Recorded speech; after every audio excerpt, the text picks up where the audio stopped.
French super താരം Antoine Griezmann അന്താരാഷ്ട്ര ഫുട്ബോളിൽ നിന്ന് വിരമിച്ചു. സമൂഹമാധ്യമങ്ങളിലൂടെ ഗ്രീസ്മാൻ തന്നെയാണ് ഇക്കാര്യം അറിയിച്ചത്.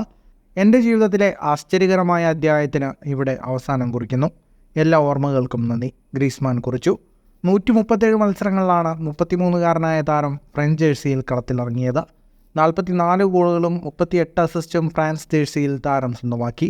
ഫ്രഞ്ച് ദേശീയ ടീമിനൊപ്പം ലോകകപ്പ്, നേഷൻസ് ലീഗ് കിരീട വിജയങ്ങളിൽ താരം പങ്കാളിയായിരുന്നു. 2014 നെതർലൻഡ്സിനെതിരായ സൗഹൃദ മത്സരത്തിലാണ് ഗ്രീസ്മാൻ ഫ്രഞ്ച് കുപ്പായത്തിൽ അരങ്ങേറ്റം കുറിച്ചത്. ഇക്കഴിഞ്ഞ ഇൻ്റർനാഷണൽ ബ്രേക്കിൽ നേഷൻസ് ലീഗ് ഗ്രൂപ്പ് പോരാട്ടത്തിൽ ബെൽജിയത്തിനെതിരായാണ് താരം അവസാനമായി ഫ്രഞ്ച് ടീമിനായി കളത്തിലെത്തിയത്. ഇൻ്റർനാഷണൽ ഫുട്ബോളിൽ നിന്ന് വിരമിച്ചെങ്കിലും ക്ലബ് ഫുട്ബോളിൽ താരം തുടരും. സ്പാനിഷ് ക്ലബ് അത്ലറ്റിക്കോ മാഡ്രിഡിൻ്റെ താരമാണ് ഗ്രീസ്മാൻ. കഴിഞ്ഞ ദിവസം റയൽ മാഡ്രിഡിനെതിരായ മത്സരത്തിൽ താരം 500ാമത്തെ ലാലിഗ മത്സരത്തിലാണ് കളത്തിലിറങ്ങിയത്. ഫുട്ബോൾ ലോകത്തെ കൂടുതൽ വാർത്തകൾക്കും വിശേഷങ്ങൾക്കുമായി സ്പോർട്സ് കഫേ ഇപ്പോൾ തന്നെ സബ്സ്ക്രൈബ് ചെയ്യുക.